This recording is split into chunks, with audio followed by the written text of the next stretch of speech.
Emily Carter wasn't your average 12-year-old. While most kids her age obsessed over cartoons or TikTok dances, Emily was fascinated with airplanes. Not just fascinated, obsessed. Her bedroom wall was covered in aviation posters, her bookshelves stacked with airplane manuals, and her tablet. It hosted the most advanced flight simulator available. She could rattle off the specs of a Boeing 737 better than some adults. But despite her knowledge, she had never actually stepped into a real cockpit until today. It was just after 9 a.m. on a warm spring morning when she and her father, Marcus Carter, boarded Flight 782 from Denver International Airport. The flight was bound for Orlando, Florida, a bittersweet destination. They weren't going for vacation, they were going to say goodbye. Emily's mother, Captain Rachel Carter, had been a highly decorated drone pilot in the U.S. Air Force. She'd died the year before in a training accident.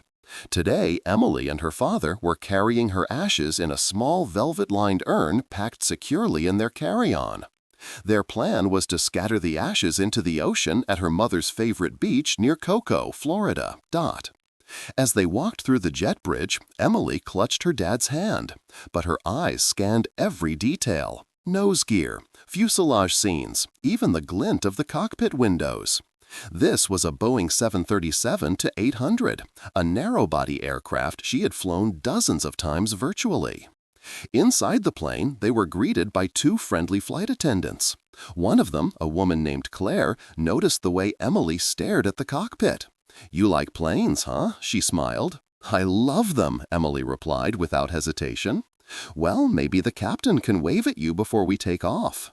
Emily grinned as they walked down the aisle to their seats, 16A and 16B, window and middle. She buckled up, pressed her face to the glass, and watched the tarmac bustle with activity. Fuel trucks, baggage handlers, crew members, every part of the airport's living system intrigued her. Over the intercom, the pilot's voice crackled to life. "Good morning, folks. This is Captain Harris speaking. We'll be taking off shortly and should be in the air for about 3 hours. Clear skies most of the way." Emily listened closely. She liked how calm and confident his voice sounded. She liked knowing the name of the person flying her plane. She wondered what he looked like, what kind of pilot he was. But mostly she imagined herself up there, flipping switches, talking to air traffic control, feeling the power of jet engines at her fingertips. The engines roared to life. The plane taxied to the runway and paused. Emily counted in her head, 5. And then the jet surged forward, pressing her back into her seat. She smiled. Takeoff was her favorite part. Nods up and up they climbed, breaking through the clouds into blue sky. The seatbelt sign turned off. Her father reached into his bag and pulled out a small photo of Rachel. "She'd be proud of you," he said quietly. Emily nodded, eyes still on the sky. They were now cruising at 30,000 feet, with nothing but smooth skies ahead. Flight attendants served drinks. Passengers settled in with headphones, books, and naps. It felt like every other uneventful flight Emily had ever taken. But 23 minutes later, that changed. It began with a flicker. Emily noticed at first something odd in the cockpit. She could see through the slightly ajar door when a flight attendant delivered coffee. The co-pilot, Officer Delgado, leaned back awkwardly, rubbing his eyes. His mouth moved like he was mumbling. A moment later, he slumped forward. Seconds later, Captain Harris dropped his coffee. He was sweating. Then he stopped moving entirely. Emily sat upright. "Dad, something's wrong." Her father looked confused. "What do you mean?" "The pilot, something's wrong with them. They're not moving." Just then, the cockpit door swung open slightly, and Claire, the flight attendant from earlier, rushed in. She reappeared moments later, face pale, eyes wide. Her voice cracked over the intercom. "Ladies and gentlemen, we are experiencing a technical issue. If there is anyone on board with flight experience, please come forward." Immediately, the cabin erupted into murmurs. Some passengers laughed nervously, thinking it was a joke. Others whispered in alarm. Emily looked at her father, heart pounding. "I can do it," she said. Dot. Marcus blinked. What? I know how to fly this plane. I know everything about this model. I've flown it on simulators for 3 years. I know the controls. I know the checklist. I can do this. No, Emily, this isn't a game. It's not, she said. But someone has to fly this plane, Dad. The urgency in Claire's voice returned. Please, if you know anything about aircraft, please come forward now. Emily unbuckled her seatbelt. Her knees shook as she stood. She turned back to her father. I have to try. He hesitated and gave a slow, pained nod. With the eyes of the entire cabin owner, Emily stepped into the aisle, heart thudding like the engine of a jet. The same passengers who had dismissed the announcement now stared stunned as a child made her way toward the cockpit. The impossible was happening, and Emily Carter was about to make history at 30,000 feet. Emily stood just outside the cockpit, heart pounding, her palms clammy. The flight attendant, Claire, looked her up and down, confused and panicked. "Sweetheart, where are your parents?" Emily stood taller. "I'm the one who can help. I know how to fly this plane." Claire blinked, disbelieving. "You're 12. I've flown this exact model in a simulator, Boeing 737-800. I know the layout, the systems. I've landed hundreds of times in practice." There wasn't time to argue. Inside the cockpit, both Captain Harris and First Officer Delgado were completely unresponsive. Claire looked at Emily again, her lips trembling. "Okay," she whispered. "Come in." Emily stepped into the cockpit. She had dreamed of this moment her whole life, seeing real instruments, real panels, the glare of the control screens. But this wasn't a tour, it was chaos. Both pilots were slumped in their seats, their faces pale, breathing shallow. The oxygen masks hadn't deployed. Their control yokes were tilted slightly, but the autopilot seemed to be holding the plane. "Steady for now. Help me get them out of the seats," Emily said, her voice more confident than she felt. Claire hesitated, then moved quickly. They unbuckled the men and gently pulled them into the jump seats behind. Emily slid into the co-pilot's chair, her heart hammering. The seat was too big. Her feet barely reached the pedals. But the layout, she knew it by memory.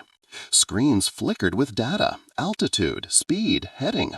She scanned everything like she'd done 1,000 times before on her laptop. She pressed the radio button on the panel. "Mayday, Mayday, this is Flight 782. Both pilots are unconscious. Request immediate assistance. Over." Silence. Dot. She adjusted the frequency to a standard emergency channel. "Mayday, this is Flight 782. I'm in the co-pilot seat. The pilots are unconscious. I need help. Please respond." Crackling, then a voice. "This is Jacksonville Center. Say again, who is speaking?" Emily swallowed. "My name is Emily Carter. I'm 12 years old. The pilots are unconscious. I'm trying to control the aircraft." Silence again. Then, "Did you say 12? Yes, but I know what I'm doing. I've flown this model in simulators. Please, I need help." In a control tower hundreds of miles away, veteran controller Donna Walsh stared at the radio. Around her, the room went quiet.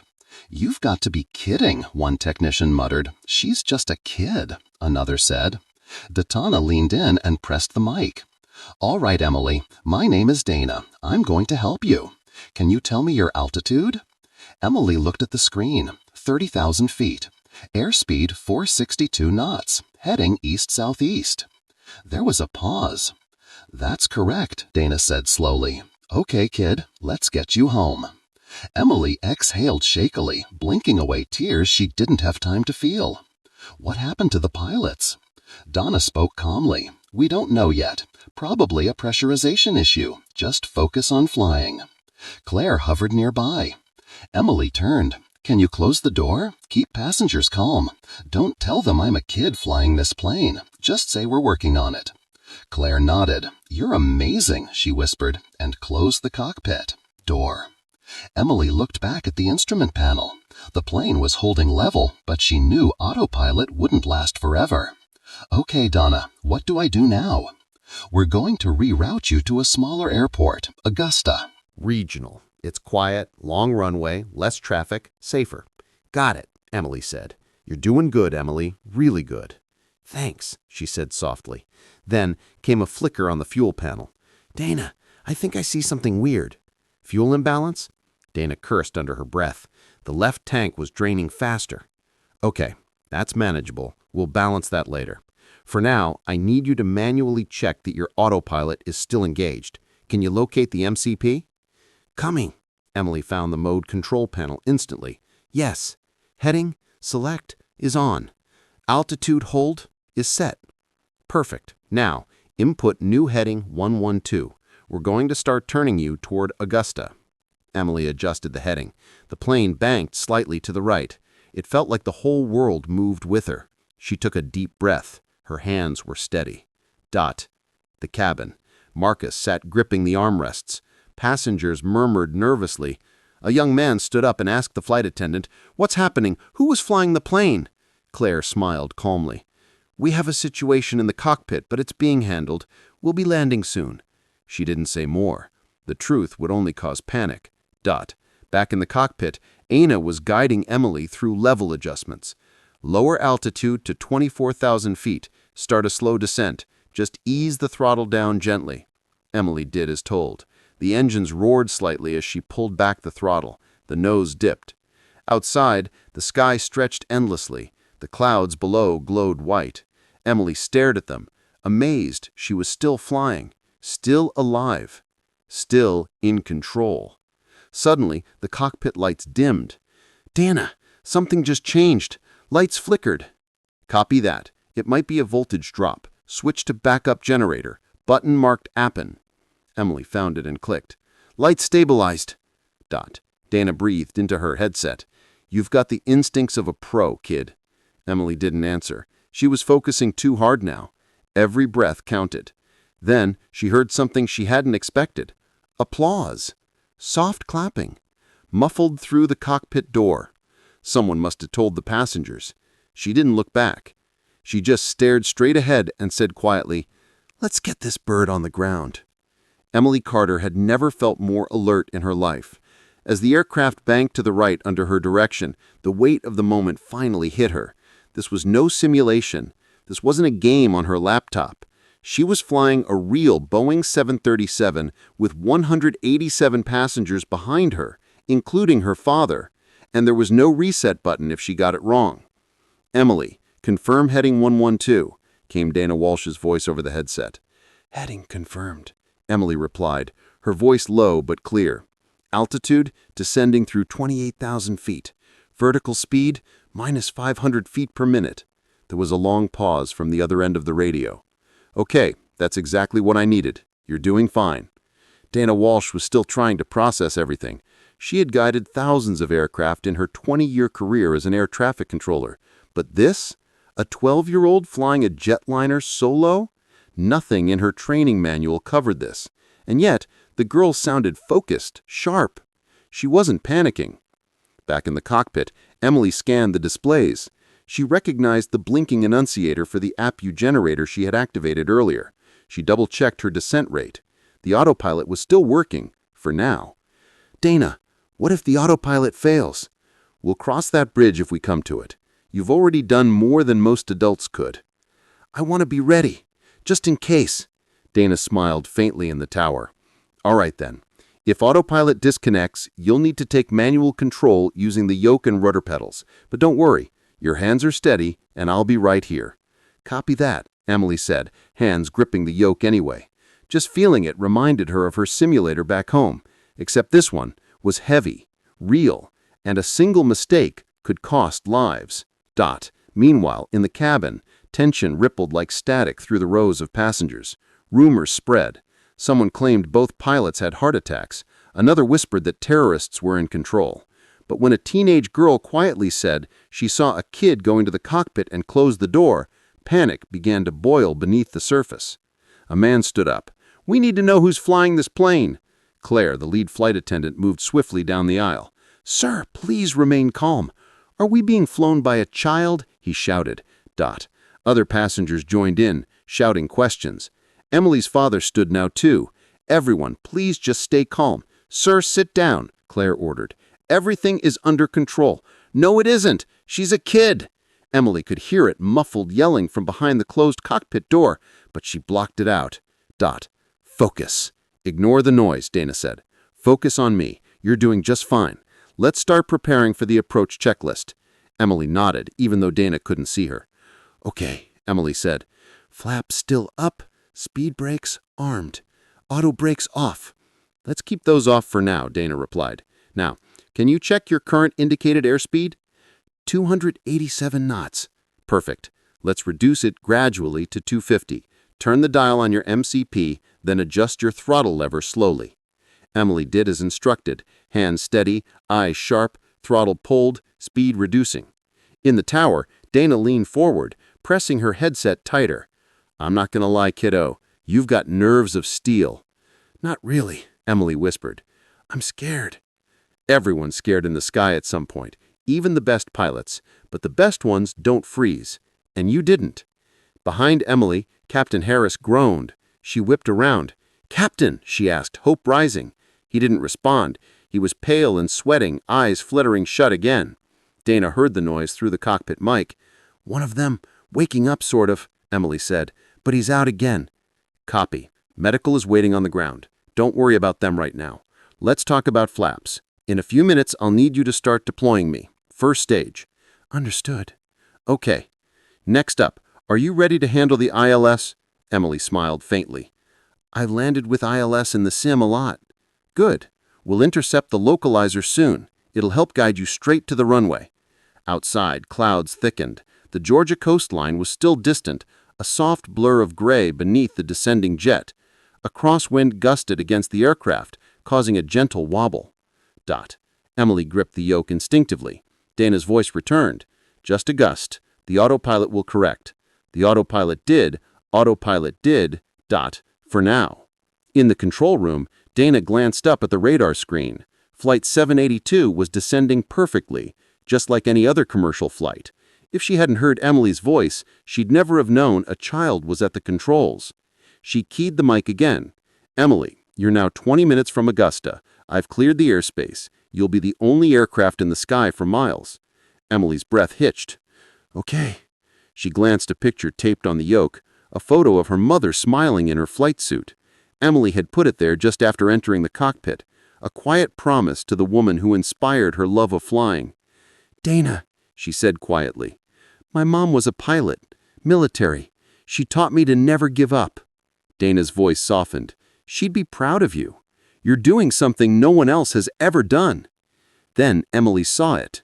Blinking lights on the navigation display. A localizer was active. "Dana, I think we're getting close." "We are. Time to begin descent to 5,000 feet. Once we intercept the glide slope, we'll start the final descent." Emily adjusted altitude and rate. The plane responded beautifully. In the cabin, Claire approached Marcus. "She's amazing," Claire said, eyes wide with disbelief. "Absolutely incredible." Marcus smiled weakly, hands still trembling. "I don't know how she's doing this." "She's saving us all," Claire said. Back in the cockpit, Emily took a deep breath. "All right, Dana. What's next?" Dana's voice came steady, strong, and proud. "Next, little captain, we land this bird." Calmly. "Copy that. Altitude 5,000. Intercepting localizer." But even as the systems responded correctly, something didn't feel right. She reached to adjust the cabin pressure switch on instinct and froze. The reading was low. Low. "Dana," she said, voice tight, "I think we've got a pressurization problem in the cabin. Could be what knocked the pilots out." Dana immediately understood the gravity. "Okay, that explains the blackout. How are you feeling?"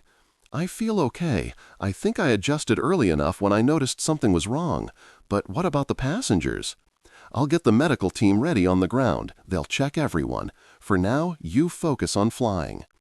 Emily switched to internal intercom and addressed Claire in the cabin. "Cabin pressure is low. Please make sure passengers are seated and using oxygen if needed. Stay calm. Landing in approximately 15 minutes." Claire's voice came back slightly shaky. "Copy that, Emily. We're doing our best." Emily clicked back to a TC. "It's bad back there, Dana. People are panicking." "I know, little captain. You just hold the sky. We'll take care of the ground." But the pressure wasn't just in the cabin, Dot. It was building behind the cockpit door.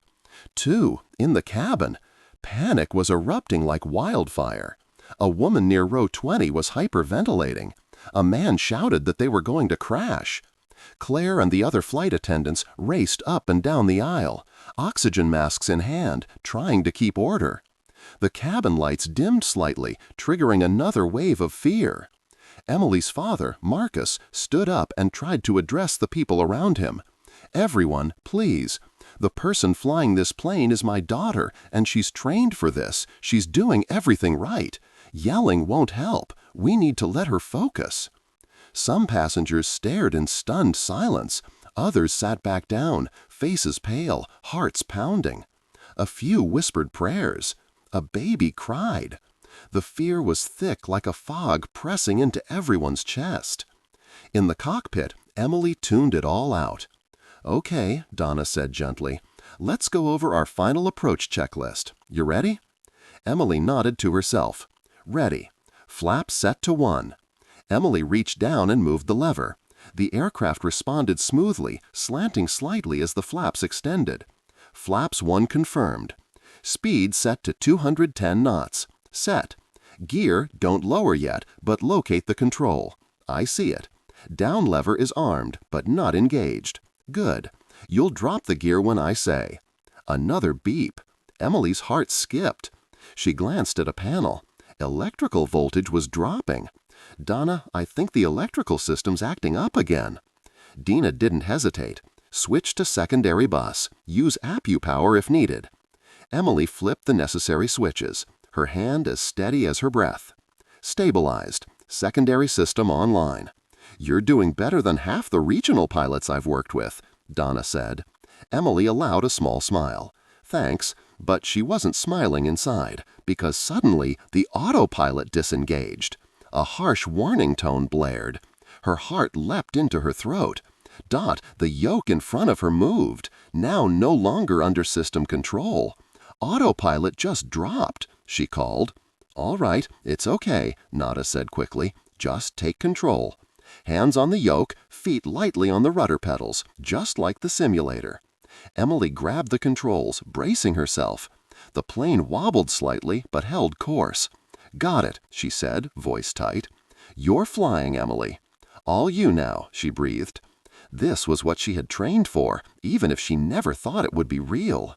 Outside the window, the clouds broke open, and for the first time, Emily saw the runway lights of Augusta Regional blinking in the distance. In the tower, Donna held her breath. "She's got visual on the runway," she said into the headset. "Prepare emergency cruise. This girl is bringing it in herself." On the ground, fire trucks, ambulances, and medics raced to the ready position. The runway was cleared. Spotlights glared in the approaching darkness. Emily's voice came through again. "Landing checklist. Gear down." She pulled the lever. A loud clunk sounded as the gear dropped. Green lights lit up. Flaps to fall. She extended the flaps carefully. The nose dipped slightly as speed decreased. Speed brake armed. Landing speed 145 knots. "Perfect," Dana said. "You've got final control. Stay lined up. Watch the glide path. Ease in. I'm going to hand fly it the whole way," Emily said. Dana smiled through tears. "You've already flown further than most ever dare." As the plane descended through 3,000 feet, wind befaded the fuselage. The storm, still nearby, sent sharp gusts over the top trees. Emily gripped the yoke, fighting it gently. "Left crosswind," she said instinctively, adjusting rudder. "You've got it." Runway lights drew nearer. The ground details were clearer now. Trees, roads, the flicker of emergency lights on the tarmac. 2,000 feet. Ease her in. You're almost there. In the back, passengers clutched armrests. Some wept. Claire sat down and buckled in, her knuckles white. Marcus whispered, "Come on, Em." In the cockpit, Emily whispered to herself, I've got this. I've got this." The plane dipped into final approach. Speed steady, gear down, flaps full. She felt every vibration in the yoke. Her arms were sore, but she didn't let go. Augusta's runway stretched before her like a silver thread. In the darkness, Dana's voice. "All right, little captain, time to bring her home." The runway lights glowed like stars, guiding a ship through the night. Emily Carter stared straight ahead, hands firm on the yoke, heart pounding in sync with the rhythmic beeping of the altitude callouts. She had landed hundreds of times in her simulator, but now her decisions weren't virtual, they were real. The plane she was flying weighed over 75 tons, and 187 souls, including her father, were counting on her. 1,500 feet, Anna's voice came through the headset. "You're looking perfect. Keep your nose level. Steady descent rate." Emily swallowed hard. "Copy. Speed holding at 150 knots. Glide path centered." "Good girl," Dana whispered to herself, watching from the tower as the dot on her radar crept toward the glowing strip of tarmac.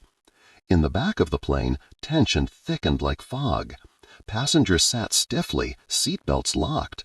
One woman held a rosary, mumbling prayers. A young boy clutched his father's arm, eyes wide and wet. Marcus Carter pressed his forehead to the seat in front of him, murmuring, "Come on, Emily, just like the sim."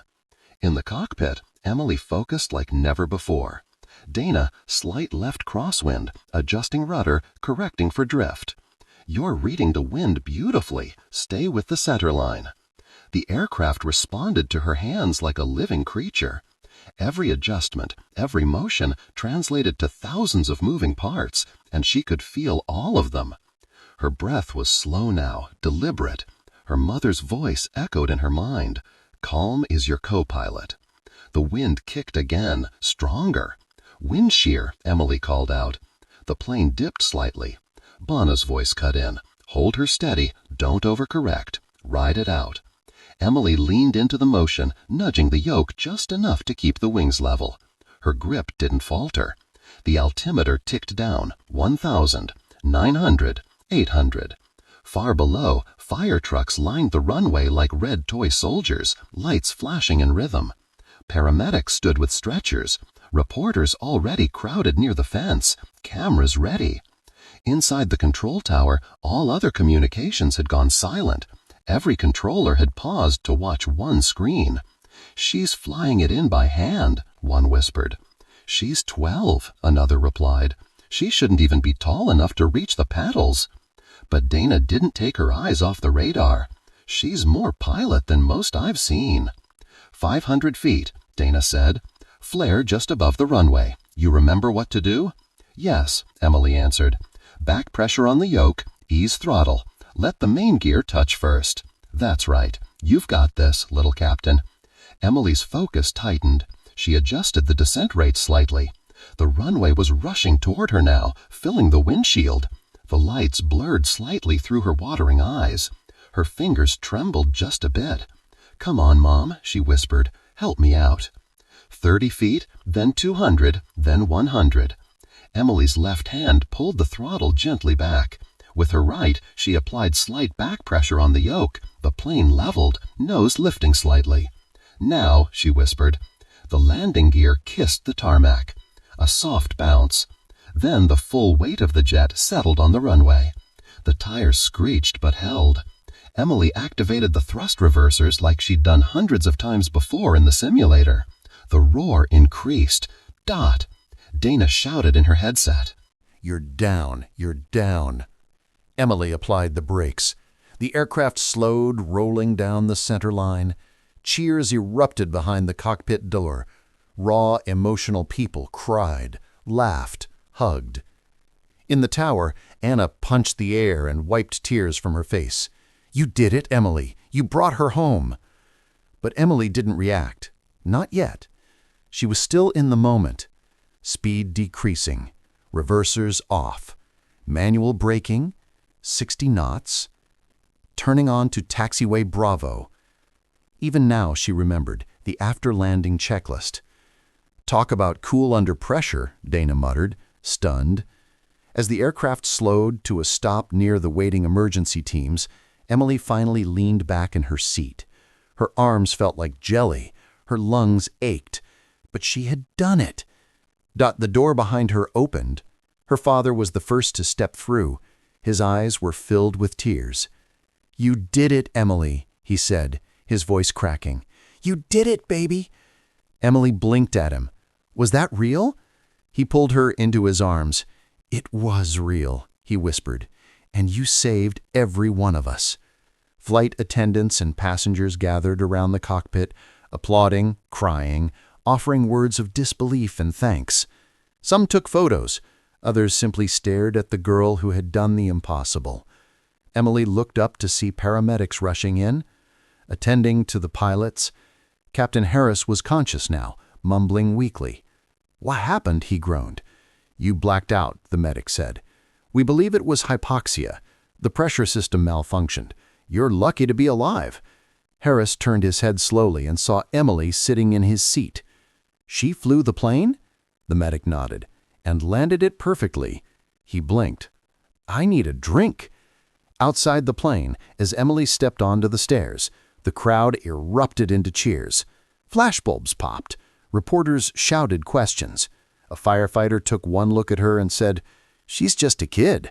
Another replied, "No, she's a damn pilot." Emily stood there, dazed, watching the chaos unfold. But when she looked up and saw the sky again, the same sky she had come down from, it all sank in. She hadn't just flown a plane, she had made history. The storm rolled in just minutes after the landing, as if it had been chasing Flight 782 down from the sky. Thunder cracked over Augusta Regional Airport, and rain began pelting the tarmac as firefighters, medics, and airline officials rushed toward the parked aircraft. Emily Carter stood on the boarding stairs in the drizzling rain, soaked but unaware. Her mind was still back in the cockpit, her hands on the yoke, her breath counting every foot of descent, every tick of the altimeter. "Emily," her father's voice called gently. She turned. Marcus was there, wrapped in a thin silver rescue blanket, his expression a mix of awe, pride, and something deeper. Guilt. Guilt that he had doubted her, that he had asked her to sit still when she was born to act. He climbed the stairs and pulled her into a tight embrace. "You were incredible," he whispered into his ear. "You saved my life, all of us." Emily didn't say anything. The moment was too big for words. Behind them, passengers disembarked, some limping, some crying, most still in shock. One man stopped next to Emily, his voice trembling. "Thank you," he said. I don't know how you did it." Emily just nodded. She didn't know either. Inside the airport terminal, chaos reigned. News crews had already gathered outside, live streaming the miracle. The story had broken on social media within minutes.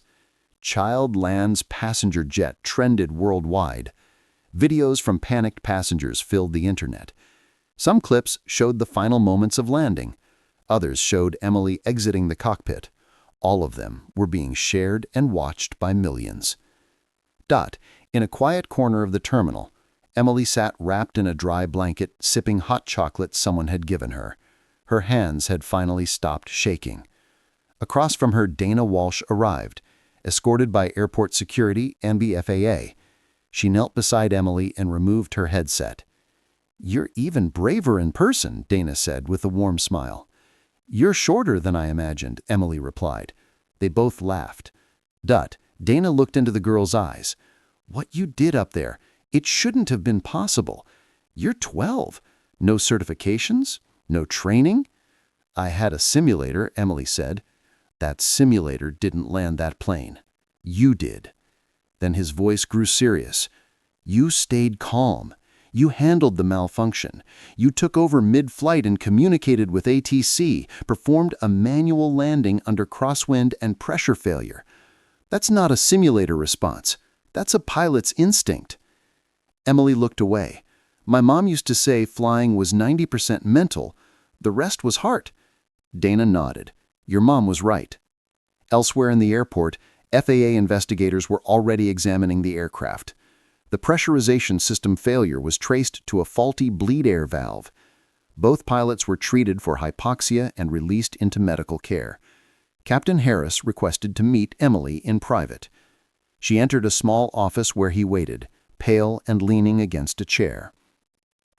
"You flew my aircraft," he said, voice grovelly. "You brought her safe. I just... tried my best," Emily replied. He studied her for a long minute. "You didn't just land the plane. You handled it like a pro. You were born for this." He reached into his pocket and pulled out a small object. His pilot wings. "I've only given these away once before. It was to my daughter on her wedding day. I'd be honored if you accepted them." Emily's eyes welled with tears. She took the wings gently. "Thank you, Captain." He smiled weakly. "No, thank you, Captain." Hours passed. Emily and her father were moved to a hotel nearby. The airline paid for the room, offered counseling, food, anything she needed. But Emily couldn't sleep. Not yet. She stood on the hotel balcony, watching lightning flash in the distance. The storm was clearing. Stars peeked through the clouds, the same sky she had come down from. Her father stepped beside her. "How are you feeling?" "Tired? Alive? Weird." "That's a good answer." There was a silence between them before she asked, "Do you think Mom would have been proud?" Marcus nodded without hesitation. "She would have saluted you." Emily smiled softly. "She always said I had her stubborn streak." "She also said you had her guts," he added. Emily looked into the wings in her hand. Real wings, not made of plastic or imagination, but earned in steel and sky. "She would have wanted you to fly for real, you know," her father said. "Not just in games." "I want to," Emily said, her voice small. "I think I always have." The next morning, Emily woke to dozens of interview requests, a personal message from the president, and an invitation to visit NASA's Flight Research Center. The FAA announced it would conduct a full review, but unofficially hailed her as a hero. She wasn't just the girl who landed a plane. She was a symbol now, a miracle, a legend. Afternoon, before boarding a quiet flight back to Denver, this time with fully conscious pilots, Emily sat in the airport cafe writing in her notebook. Across the top, in block letters, she wrote, "Flight 782, Lessons I Learned in the Sky. Stay calm. Trust what you've learned. Never wait for someone else to act. You're braver than you think. Flying is heart, not just hands. Never underestimate a kid with a dream." She paused, then added one more. "Always sit near the cockpit, just in case." By the time Emily Carter touched down in Denver the next morning, the airport felt like a red carpet. Reporters waited with cameras. TSA agents nodded in awe. Passengers whispered as she passed, some cautiously approaching to thank her, others simply stunned that the girl they saw on the news the night before was walking through the terminal like a regular kid. But Emily wasn't a regular kid anymore. She'd become the face of resilience and courage, a symbol of what people can do. Under pressure, no matter their age. Her face appeared on morning talk shows. Newspaper headlines read, "Kid Captain Saves 187 Lives. Future of Aviation.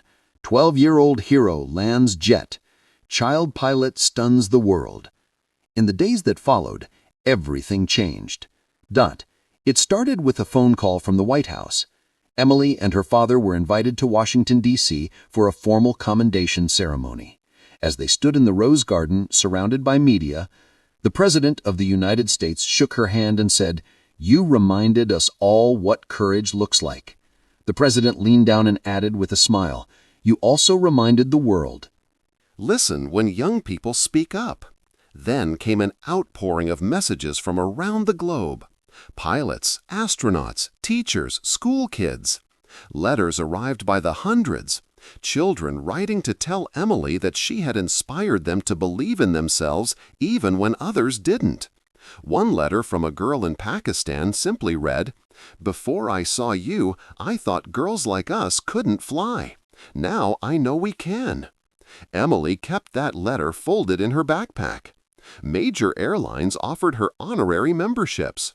Aviation schools offered scholarships despite her age.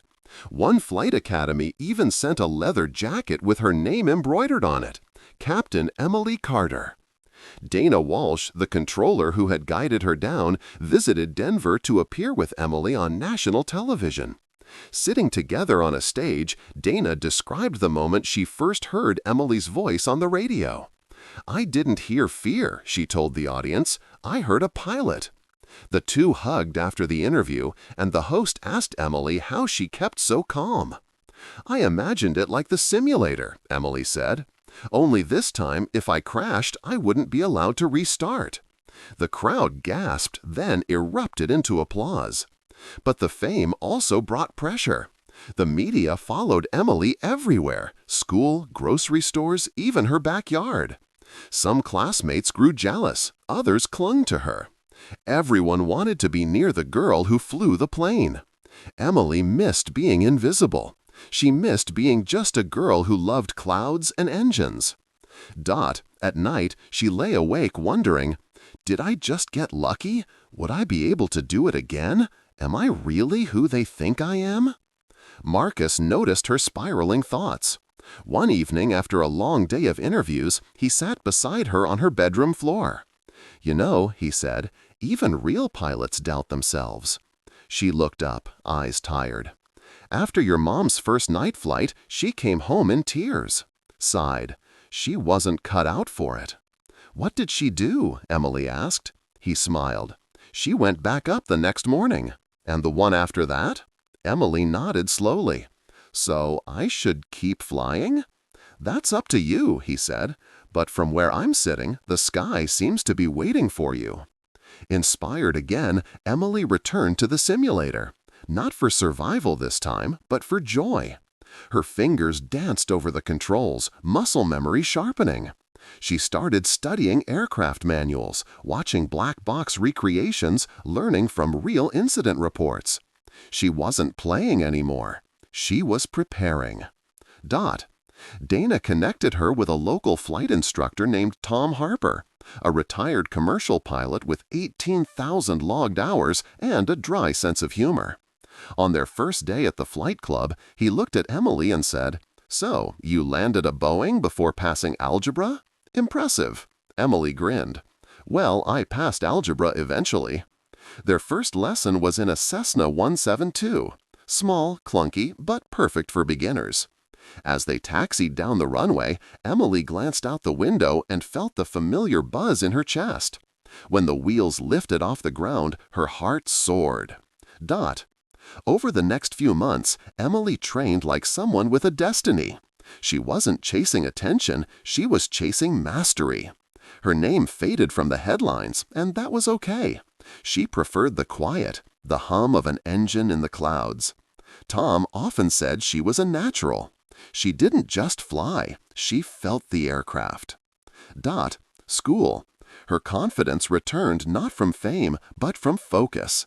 She gave a presentation on cockpit automation and how it failed on Flight 782. Her classmates, once indifferent, listened in awe. "You should be a pilot," one boy said. Afterward, she smiled. "That's the plan." By the end of summer, Emily completed her first supervised solo flight in the Cessna. When she landed, she looked over at Tom. He just nodded. "Welcome to the sky, Captain Carter." Emily stepped out of the plane. The same grin she wore on Flight 782 returning, but this time without panic or pressure, just pride. She wasn't a miracle anymore. She was a pilot. 3 years had passed since the day Emily Carter landed Flight 782 and became a household name overnight. A frenzy of media attention had faded, replaced by something deeper, more lasting, respect. Emily was now 15, and everything about her reflected the quiet confidence of someone who had truly earned their wings. No longer the trembling child with wide eyes in a Boeing cockpit, she now wore a flight suit with her name stitched proudly across the chest. Carter Ed, the cockpit was no longer a place of crisis. It had become her sanctuary. On her birthday, she was scheduled for her first flight in a twin-engine aircraft, an advanced trainer reserved for top students at her flight school. Her instructor, Tom Harper, had said only one word when she showed up that morning. "Ready?" "Always," she replied, eyes sparkling. They soared over the mountains of Colorado, the twin engines humming in perfect rhythm. The controls were more responsive, the flight faster and smoother. Emily performed barrel turns, stall recoveries, and a perfect crosswind landing. Her movements were precise. INC toot dot. As they taxied back to the hangar, Tom looked over. "You remember what I told you the first day?" "Yeah," Emily said with a smirk. "That you don't usually train child prodigies." He grinned. "No, I said if you ever land a jet again, I hope I'm not on board." Emily laughed. "Well, if I do, I'll make sure the autopilot's working this time." That night, back at home, Emily sat in her room staring at a framed photograph on her wall. Flight 782 parked on the tarmac in Augusta. Below it, a small brass plate read, "In the absence of fear, there is clarity. In the heart of a child, there is flight." Next to the photo was a shadow box with her FA pilot wings, Dana Walsh's controller badge, and Captain Harris's gifted airline wings, the ones he had personally pinned to her coat after the landing. Tokens of a moment that had changed everything. She opened her flight journal and scribbled the final entry for the day. Altitude, 11,500 feet. Conditions, clear. Notes. Sky still feels like home. The next day brought a surprise. Emily received an invitation to speak at the International Youth Aviation Summit in Seattle. The keynote speaker that year was a renowned test pilot from NASA, Dr. Sandra Koronovsky. But before the pilot could speak, Emily was called to the stage. Spotlight hit her face as she stepped up to the microphone. Hundreds of teens from around the world watched, some with notebooks ready, others with dreams behind their eyes. She took a breath. 3 years ago, she began. I landed a jet. I had no business flying. Laughter. I was 12, scared, and I kept thinking someone else should be doing this. Someone older, someone trained, someone not me. She paused, but there was no one else. Just me. And that moment taught me something I'll never forget. Courage doesn't wait for permission. It shows up when it's needed. Silence, a few nods, then thunderous applause. After the speech, dozens of students lined up to meet her. One boy from Brazil said, "I want to be a pilot now because of you." Another girl from Japan showed Emily a drawing of her with wings. Emily signed every notebook, hugged every kid, and took every picture. But it wasn't ego driving her, it was duty. She knew the story no longer belonged just to her. It belonged to everyone who had ever doubted their worth. A few months later, Emily's father, Marcus, surprised her with a visit to the Smithsonian National Air and Space Museum. As they walked through the aviation wing past warplanes and moonlanders, they reached a new exhibit, Flight 782, The Miracle Descent. Emily stopped cold. Behind glass was the very cockpit seat from the aircraft. Next to it, a photo of her at 12, headset too big, eyes locked on the horizon. A plaque read, "When both pilots blacked out mid-flight, one young girl stepped up and saved 187 lives. This seat is where courage sat." Emily stood speechless. Father put a hand on her shoulder. "They asked permission to put it here. I didn't want to spoil the surprise." She blinked back tears. I don't feel like a museum piece." "You're not," he said. "You're proof. Proof that when you raise a child to believe in themselves, there are no limits." Years later, Emily Carter would become one of the youngest licensed commercial pilots in the U.S. She'd go on to study aerospace engineering and design, safer cockpit systems, to prevent exactly what had happened to her. In every cockpit she entered, she kept a small silver tag from Flight 782 on her keychain. When asked in an interview what moment defined her career, she didn't mention the fame, the awards, or the museum display. She said it wasn't when I landed the plane. It was when I realized I could have given up and didn't. Because sometimes when the sky turns dangerous and the world starts spinning, all it takes is a 12-year-old girl who refuses to panic. And that's how legends take flight.